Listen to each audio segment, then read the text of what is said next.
Hello dear friends, your most welcome at Study IAS. Dear friends, आज हम 16 मई 2020 the Hindu analysis करेंगे। तो आज के दिन द हिंदू में कौन कौन सी न्यूज़ है जो हमारे यूपीएससी एंड स्टेट पीसीएस के लिए इम्पोर्टेंट है, उन सभी का हम डिस्कशन करेंगे।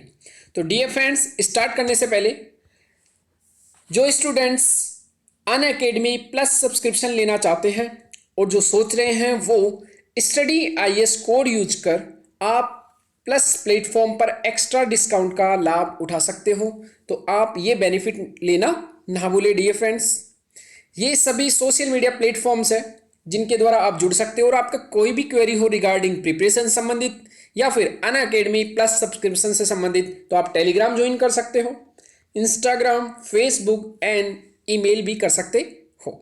तो डियर फ्रेंड्स, अब स्टार्ट करते हैं हम।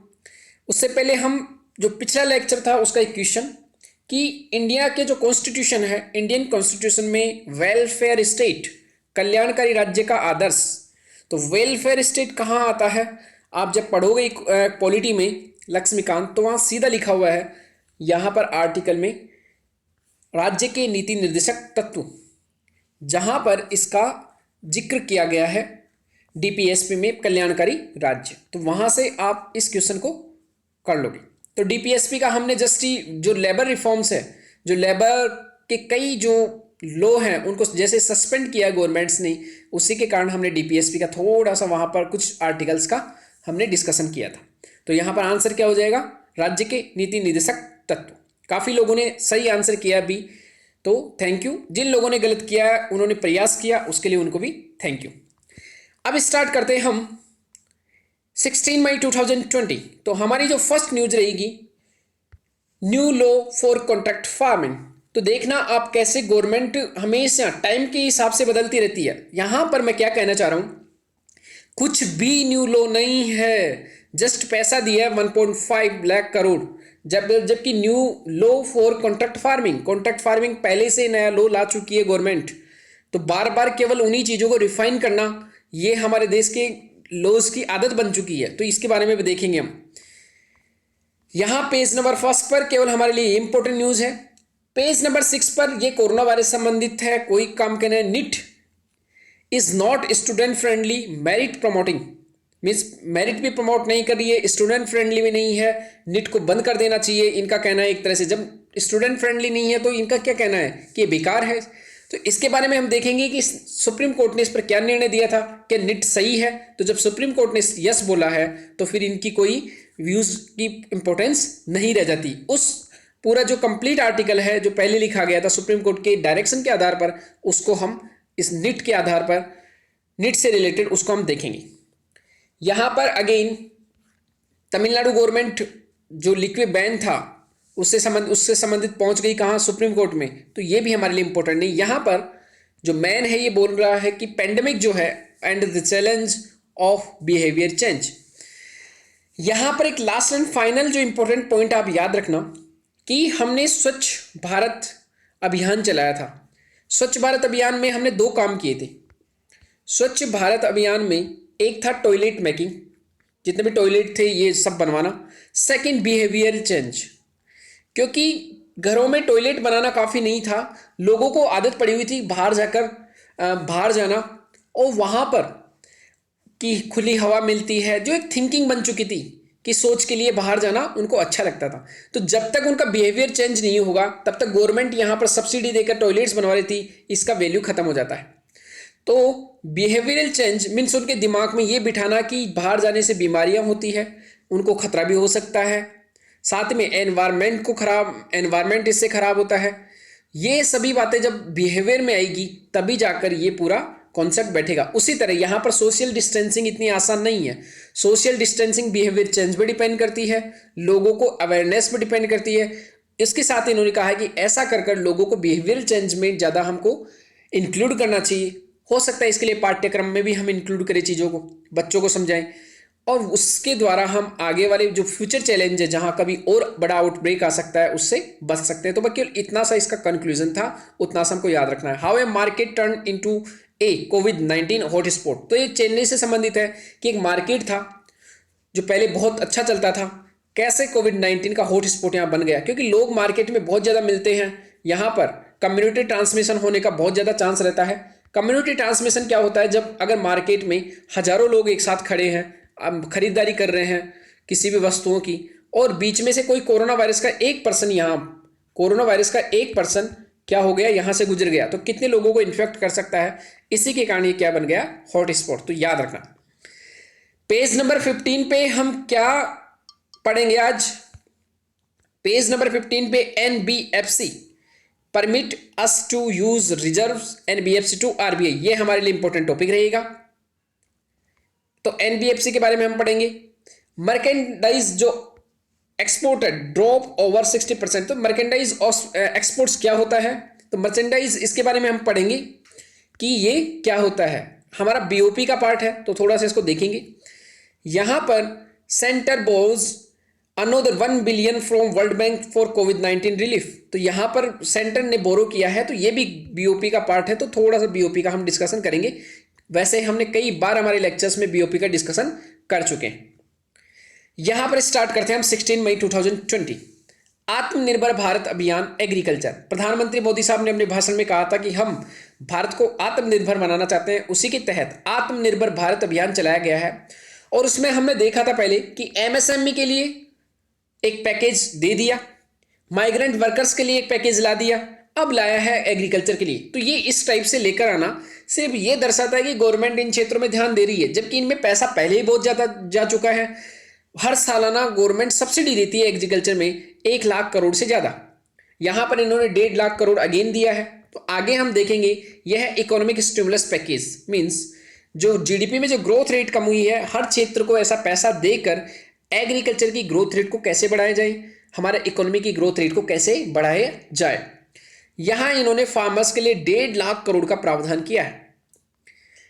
लेकिन अगेन बात यह कि पैसों का प्रावधान इंडिया में आए दिन बजट में सब जगह होता है, फिर भी क्यों स्थितियां सुधरती नहीं है, क्योंकि इंप्लीमेंटेशन सही नहीं है, करप्शन बहुत ज्यादा है, लॉज का इंप्लीमेंटेशन नहीं है। तो यहां पर 1 लाख करोड़ के लिए क्या किया जाएगा, cooperative society, farmers producing organisation और एग्रीकल्चर स्टार्टअप।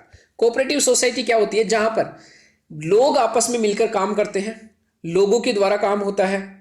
यहां पर फार्मर्स प्रोड्यूसर जो ऑर्गेनाइजेशन है, ये क्या करते हैं, कई फार्मर्स आपस में मिलकर एक पर्टिकुलर एग्रीकल्चर करते हैं और जितना फार्म प्रोड्यूस होता है उसको फिर वो एक साथ बेचते हैं। एग्रीकल्चर स्टार्टअप, जिसमें कोई भी स्टार्टअप हो सकता है, टेक्नोलॉजी से संबंधित हो सकता है, कोल्ड स्टोरेज का कोई स्टार्टअप हो सकता है। 20,000 करोड़ ये है पीएम मत्स्य संपदा योजना। ये योजना गवर्नमेंट किसके लिए लाई थी, ये पहले ही लॉन्च हो चुकी थी। ये ब्लू रिवोल्यूशन मीन्स मछली पालन को कैसे बढ़ाया जाए। जितना भी एक्वाकल्चर है, चाहे मछली पालन हो, चाहे झींगा पालन हो, चाहे और कोई भी जो एनिमल है, वाटर एनिमल, उनको कैसे ज़्यादा उत्पादन किया जाए। तो इसके लिए एक फंड भी बनाया गया है, fisheries and aquaculture infrastructure development fund, means मछली के लिए और एक्वाकल्चर के लिए, जो जलीय जीव हैं उनके पालन के लिए एक फंड बनाया गया था। इसमें जो पैसा दिया था उसके द्वारा जो ब्लू रिवोल्यूशन है और जो प्रधानमंत्री मत्स्य संपदा योजना है उसको बढ़ावा देना। इसमें 3 पार्ट्स हैं। यहाँ पर पहले उत्पादन किया जाएगा, फिर उनका प्रोसेसिंग है वो की जाएगी, और फिर एक्सपोर्ट। तो तीनों को यहाँ इंक्लूड किया गया है, उत्पादन, प्रोसेसिंग एंड एक्सपोर्ट कैसे हो, ताकि ज़्यादा से ज़्यादा करेंसी और ज़्यादा से ज़्यादा फायदा किसानों को। 13,000 करोड़ ये वैक्सीनेशन, 100% वैक्सीनेशन, मीन्स जैसे बच्चों की वैक्सीनेशन लगता है उसी तरह पशुओं को भी बहुत सारी वैक्सीन लगती है, जिससे वो कई तरह की वायरस और बैक्टीरियल डिजीज से बच सकती है। जैसे मुंह पका, खुर पका, कई बार उनका मुंह पर कई जो वायरस है उनका इन्फेक्ट हो जाता है। ब्रुसेलोसिस जो एक रहता है, उसके द्वारा उनके जो भ्रूण रहता है उसको भ्रूण मर जाता है अंदर ही पेट में। तो इन सभी का अगर पहले से टीका हो तो पशुपालन में क्या होगा, फायदा होगा किसानों को। तो यहाँ पर मवेशी, कैटल्स, जितने भी गाय वगैरह हैं, सिप, बेड, बफेलो, भैंस वगैरह जो रहती है, गोट, बकरियां एंड पिग्स, ये सभी इसमें शामिल किए गए हैं। अगेन जब यहां पर देखते हैं 1500 करोड़ ये एनिमल हस्बेंड्री के लिए, मीन्स पशुपालन को कैसे बढ़ाया जाए। और पशुपालन इंपॉर्टेंट है हमारा जो इकोनॉमिक्स का जो पार्ट है जीएस का, उसमें सीधा सीधा लिखा हुआ कि एनिमल हस्बेंड्री की रीडिंग जो है उसका इकोनॉमिक्स क्या है, क्योंकि जब भी कोई एक किसान है उसके पास एक खेत है, एक तरफ वो खेत में केवल फसल उगाता है और ओलावृष्टि हो जाए तो उसकी फसल बर्बाद हो जाती है, लेकिन साथ में ही उसके पास क्या है, एनिमल भी है। अगर एनिमल भी है तो एनिमल क्या होगा, जब फसल भी खराब हो जाती है तो कोई दिक्कत नहीं, साथ में एनिमल का जो जितना भी प्रोड्यूस होता है तो खाद के रूप में उपयोग हो सकता है, दूध से उसको अलग से इनकम हो सकती है, और ये एक उसके पास एक अल्टरनेटिव मेथड रहता है किसका, कमाई का। तो इसीलिए एनिमल हस्बेंड्री एग्रीकल्चर के साथ इंपॉर्टेंट है। 50 crore beekeeping, 500 crore beekeeping means apiculture means मधुमक्खी पालन के लिए। और एक इन्होंने कहा है कि हम असेंशियल कमोडिटीज एक्ट में क्या करेंगे, अमेंडेंट, जो अमेंडमेंट करेंगे। इसमें क्या है, amendment means essential commodities act में क्या कहा है कि जो भी वस्तु असेंशियल कमोडिटीज में आती है, मीन्स जरूरी जो वस्तुएं हैं, असेंशियल मीन्स जरूरी, कमोडिटीज मतलब वस्तुएं, अधिनियम। तो जरूरी वस्तु अधिनियम जो है 1955, उसमें यह कहा गया था कि जो वस्तु हमारे लिए जरूरी है उनके एक्सपोर्ट पर हम कभी भी बैन लगा सकते हैं, उनका इससे ज्यादा एक्सपोर्ट नहीं किया जा सकता। तो यहां पर अब क्या किया गया है कि उसको डीरेगुलेट किया गया, मीन्स उसको छूट दे दी गई है क्या, कि सीरियल्स, एडिबल ऑयल मीन्स जो खाद्य ऑयल है, ऑयल सीड, पल्सेज मीन्स दालें, ओनियन और पोटैटो, इनको क्या किया जाएगा, इससे बाहर किया जाएगा इसके दायरे से। और यहां कहा गया है कि पहले जो इंडिया में स्टॉक लिमिट चलती थी कि इससे ज्यादा स्टॉक नहीं किया जा सकता या इतना स्टॉक तो करना ही पड़ेगा इंडिया में, उस स्टॉक लिमिट को अब नॉर्मल टाइम में जारी नहीं किया जाएगा। जैसे ऐसा फिक्स करके रखते हैं कि प्याज इससे ज्यादा कोई स्टॉक नहीं कर सकता, आपने देखा होगा कालाबाजारी रोकने के लिए। तो ये सब चीजें जो है वो नेशनल जो कैलामिटी है या फेमाइन, भूखमरी हो, राष्ट्रीय आपदा हो, उसी समय इसको जारी किया जाएगा स्टॉक लिमिट को। इसमें इंक्लूड सभी हैं, चाहे वो प्रोड्यूसर हो, चाहे फार्मर हो, चाहे प्रोसेसर हो जो खाद्य प्रसंस्करण करते हैं, और एक्सपोर्टर हो, चाहे वो एक्सपोर्टर हो, उन सभी को यहाँ इस दायरे में लाया गया है। एक इन्होंने कहा है कि एग्रीकल्चर इंफ्रास्ट्रक्चर फंड जो 1 लाख करोड़ का जो नाबार्ड के थ्रू बनाया जाएगा, और ये किसको लोन देगा, यहाँ पर ये जो 1 लाख करोड़ है इनको लोन देने का काम कौन करेगा, नाबार्ड, उसी को बोलते हैं, उसी को बोल रहे हैं यहाँ पर एग्रीकल्चर इंफ्रास्ट्रक्चर फंड। सेकेंड, यहां मर्चेंडाइज ट्रेड डेफिसिट, तो एक इंपॉर्टेंट कॉन्सेप्ट था कि हमारा अप्रैल 2020 में जो वस्तु को लेकर, मीन्स मर्चेंडाइज मीन्स गुड्स, दो तरह का एक्सपोर्ट इंपोर्ट होता है, एक गुड्स और एक वस्तु, सॉरी गुड्स मीन्स वस्तु and services, goods and services, तो सेवा और वस्तुओं का। तो यहां पर जो मर्चेंडाइज ट्रेड बोलते हैं ये बोलते हैं वस्तुओं का। तो मर्चेंडाइज ट्रेड हमारा डेफिसिट रहा कितना, अप्रैल 2020 में हमारा $6.76 बिलियन, जबकि अप्रैल 2000 पिछले साल इसी टाइम हमारा लगभग $15 बिलियन का, मीन्स इस बार कम हो गया क्योंकि हम क्या कर रहे हैं, बाहर से वस्तु कम खरीद रहे हैं, मीन्स इंपोर्ट कम कर रहे हैं। ये बीओपी का पार्ट है। साथ ही में इन्होंने कहा कि ओवरऑल ट्रेड जो सरप्लस है, ओवरऑल ट्रेड सरप्लस में जो मर्चेंडाइज वस्तुएं, वस्तु और सेवा दोनों को शामिल किया गया है, M&S। अप्रैल 2020 में हमारा जो ट्रेड सरप्लस था वो कितना रहा है, 0.16 बिलियन। देखो यहां पर वस्तु और सेवा का एक्सपोर्ट इंपोर्ट की बात करें तो हम एक्सपोर्ट ज्यादा कर रहे हैं प्रेजेंट में इंपोर्ट से, जबकि और समय देखें तो हमारा करंट अकाउंट डेफिसिट रहता है। तो करंट अकाउंट डेफिसिट यहां पर इस समय प्लस में है, करंट अकाउंट सरप्लस है प्रेजेंट में, लेकिन अप्रैल 2019 में यही था हमारा trade deficit. It means again जो हमारा इंपोर्ट हुआ है कोरोना वायरस के कारण वो क्या हुआ है, कम। तो ये आप याद रखना। बीओपी में क्या होता है, बीओपी बैलेंस ऑफ पेमेंट, इसमें एक होता है करंट अकाउंट, एक होता है कैपिटल अकाउंट। करंट अकाउंट में दो पार्ट होते हैं, विजिबल जिस जहां पर वस्तुओं का व्यापार लेन देन देखा जाता है, एक होता है इनविजिबल। विजिबल में वस्तुओं का लेन देन, और उसी को बोलते हैं ट्रेड अकाउंट। तो ट्रेड सरप्लस भी हो सकता है, ट्रेड डेफिसिट भी हो सकता है, किसके लिए, वस्तुओं के लिए, उसी को बोलते हैं मर्चेंडाइज ट्रेड। इनविजिबल जो अकाउंट रहता है वहां सेवाओं का आयात निर्यात किया जाता है इनविजिबल अकाउंट में। और यहां पर क्या क्या होता है, यहां पर कोई भी जो आपके पास एनआरआई डिपॉजिट जो रहता है, सॉरी नॉट एनआरआई, जो प्राइवेट रेमिटेंस, जो बाहर के लोग, बाहर जो काम कर रहे हैं इंडिया के लोग जाकर, वो जो पैसा भेजते हैं वो यहां पर आता है, कहां पर, इनविजिबल अकाउंट में। वस्तु की जगह यहां पर सेवाओं को इंक्लूड किया जाता है, सेवाओं का आयात निर्यात, बाहर से हमको कोई दान मिलता है, कोई गिफ्ट मिलता है, एफडीआई के द्वारा जो इनकम आती है, सॉरी यहां पर याद रखना फिर एक स्टेटमेंट, एफडीआई के द्वारा जो इनकम आती है वो कहां है, यहां पर इनविजिबल अकाउंट में, और एफडीआई जो रहता है वो कैपिटल अकाउंट में। अब कैपिटल अकाउंट में क्या क्या पार्ट आता है, कैपिटल अकाउंट में जो सेंटर बोरो करती है बाहर से, फॉरेन देश, फॉरेन कंट्रीज से, वो किसका पार्ट है, जैसे $1 बिलियन, ये मैंने इसी लिखा है, $1 बिलियन का सेंटर ने उधार लिया है कहां से, वर्ल्ड बैंक से, और ये किसका पार्ट है, ये उसी का पार्ट है, किसका, कैपिटल अकाउंट का। एफडीआई, एफपीआई या फिर एनआरआई डिपॉजिट, ये सभी किसका पार्ट है, कैपिटल अकाउंट का। कोई संपत्तियों का लेन देन दो देशों के बीच में होता है, वो भी किसका पार्ट है, बीओपी का। बीओपी होता क्या है, इंडिया का अन्य देशों के साथ लेन देन जो होता है, चाहे पैसों का लेन देन हो, चाहे एक्सपोर्ट इंपोर्ट का, चाहे संपत्तियों का, उसका पूरा एक साल का जो लेखा जोखा रहता है, उसी को क्या बोलते हैं, बैलेंस ऑफ पेमेंट। तो ये आप याद रखना। एनबीएफसी, ये पेज नंबर 15 पे आया है, इसको हम देखेंगे, non banking financial companies, topics and source, Kalapani territory and Aarogya Setu app, the Hindu के पेज नंबर 9 और द हिंदू के पेज नंबर 9। यहां पर कालापानी जो टेरिटरी है, हमने पहले भी देखा था कि ये जो हमारा जो उत्तराखंड वाला पार्ट है, वहां पर उत्तराखंड वाले पार्ट में पिथौरागढ़ एक डिस्ट्रिक्ट है, और नेपाल इस कालापानी, हमने पहले इस पर डायग्रामेटिक पूरा डिस्कशन किया था कि कालापानी पे इंडिया का अभी कब्जा है, बट नेपाल हमेशा बोलता है कि कालापानी टेरिटरी हमारी है। तो ये थोड़ा सा डिस्प्यूटेड एरिया है। आरोग्य सेतु ऐप, ये हमने देखा था कि गवर्नमेंट ऑफ इंडिया ने कोरोना वायरस के जो केसेस हैं, जो कोरोना वायरस का इन्फेक्शन है, उसको ट्रैक करने के लिए लेकर आई थी। तो आरोग्य सेतु ऐप, या ये भी हमने 2-3 बार डिस्कशन कर चुके हैं, तो पिछले वाले में जाके आप देख सकते हो। अब हमारे लिए इंपॉर्टेंट है मॉडल कॉन्ट्रैक्ट फार्मिंग। हमने पहले द हिंदू के पेज पर देखा होगा आपने कि मॉडल कॉन्ट्रैक्ट फार्मिंग एक्ट को चेंज किया है, ये गवर्नमेंट बोल रही है, जबकि ऐसा नहीं है। तो 2018 में लॉ आ गया था मॉडल कॉन्ट्रैक्ट फार्मिंग।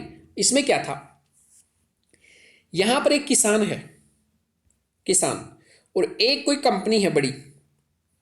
किसान ने खेत में अपनी कोई भी वस्तु उगाई, यहां पर वस्तु उगाने से पहले अगर आलू है, 10 टन आलू होने वाले हैं इसके, किसान के, तो किसान पहले से ही फिक्स कर लेगा सौदा इस कंपनी के साथ। अगर लेज वाली कंपनी है तो इसके साथ पहले से फिक्स कर लेगा कि मेरा आलू आप खरीदोगे, तो फिक्स पहले हो जाता है पैसा कि आप 10 रुपये केजी में आलू खरीदोगे।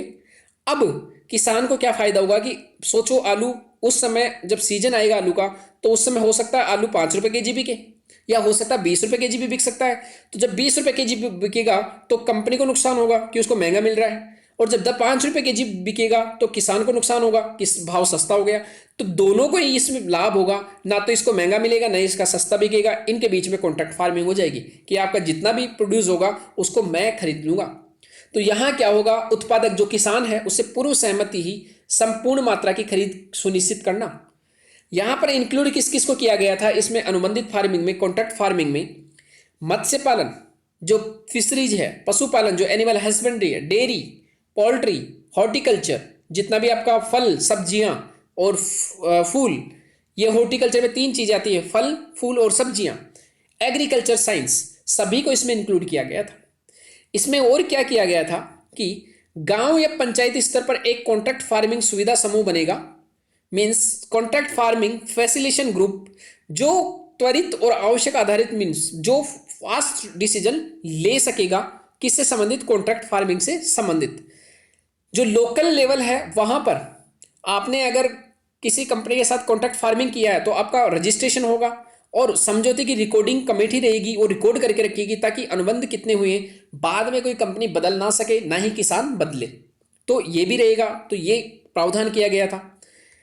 किसान की भूमि के स्वामित्व का ट्रांसफर यहां कंपनी को नहीं किया जाएगा, यह प्रतिबंध आरोपित किया गया। मिस कॉन्ट्रैक्ट फार्मिंग में कंपनी खुद जो स्वामित्व है, मीन्स जो लाइबिलिटी है, जो लीगलिटी है किसी भी किसान की अपने जमीन के ऊपर, उसको ट्रांसफर नहीं किया जाएगा किसी कंपनी को।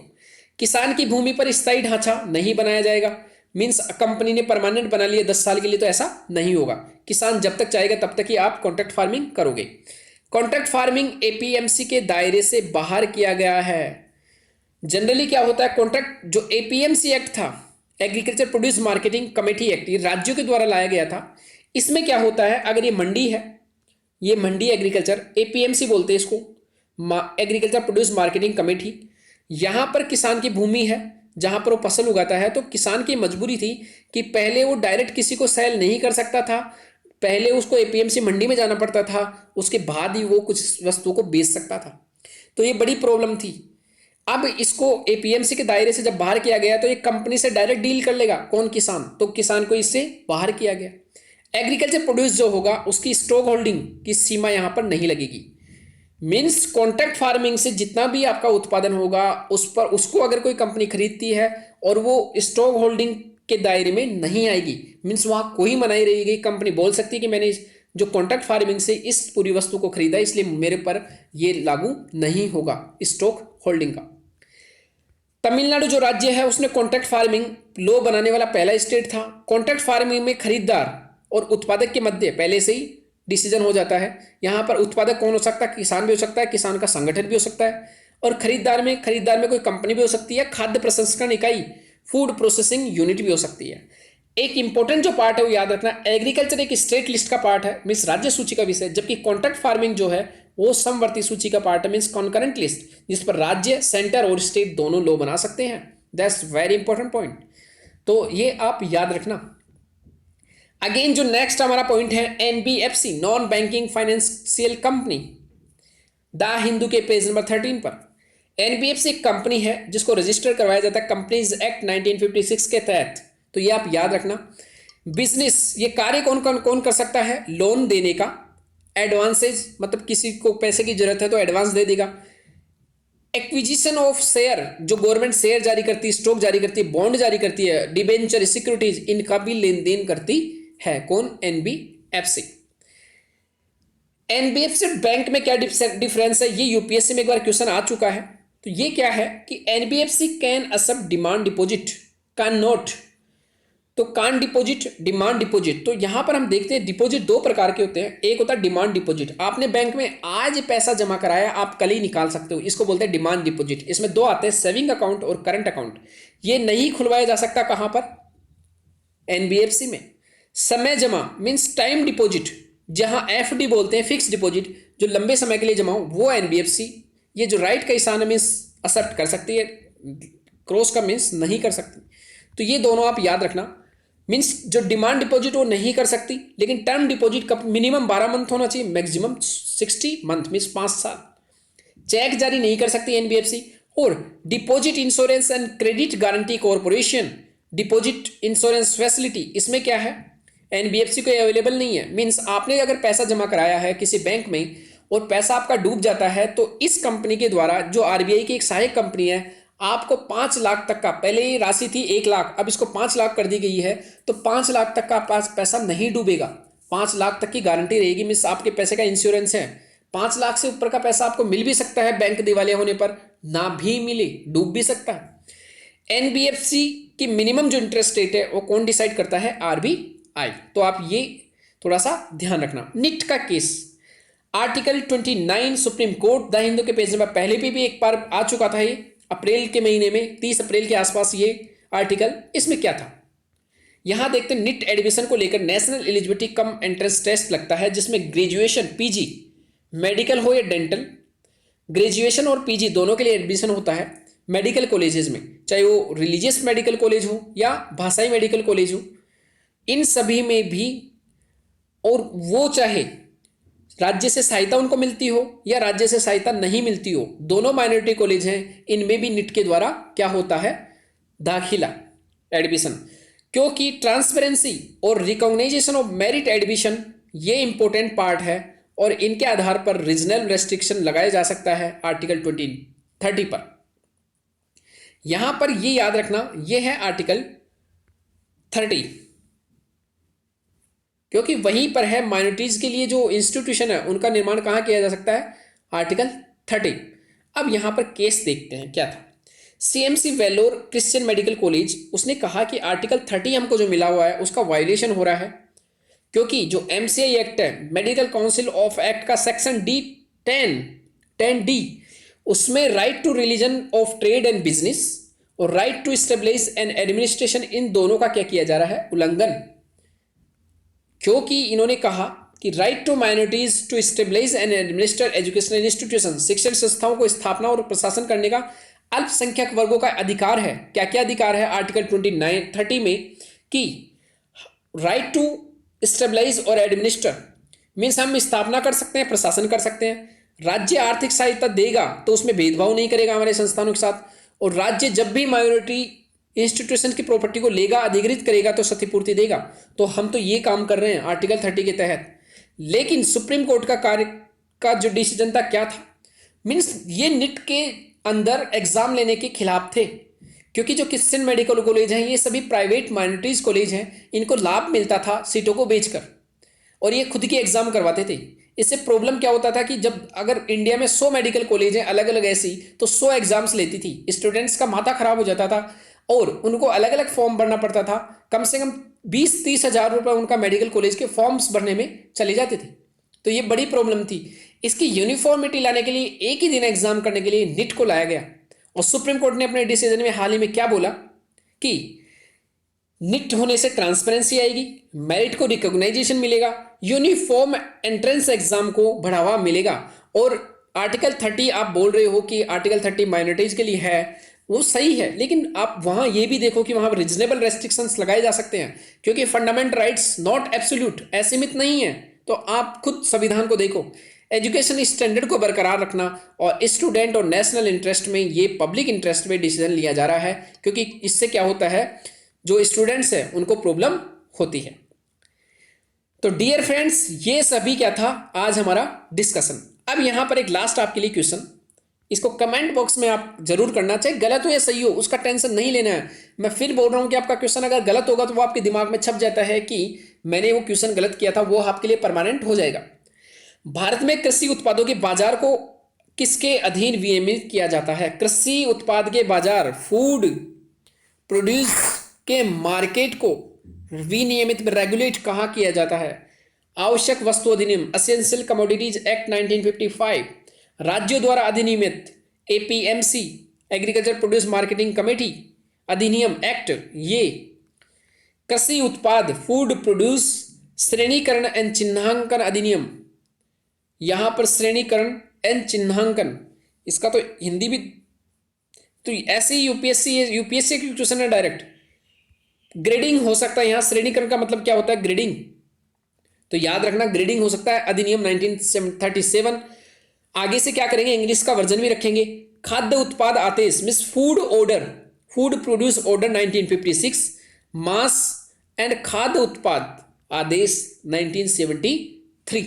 तो आप इसको कोशिश करना कि इसका आंसर क्या होगा। पहले वैसे मैंने बताया है कि इंडिया में जनरली फूड प्रोड्यूस जो मार्केट है वो आप समझते हो कहाँ किसके द्वारा रेगुलेट किया जा रहा है, और वो सभी के लिए सिर दर्द भी है, क्योंकि किसान जो रहते हैं और किसानों की मजबूरी रहती है कि वहीं पर आके मार्केट में क्या वस्तुएं बेचे, उसी के लिए मॉडल कई तरह के उसमें मॉडल्स लाए गए हैं सेंट्रल गवर्नमेंट के द्वारा, ताकि राज्य उसको क्या करे, इंप्लीमेंट करे। तो आप इसको कोशिश करना आंसर को करने की।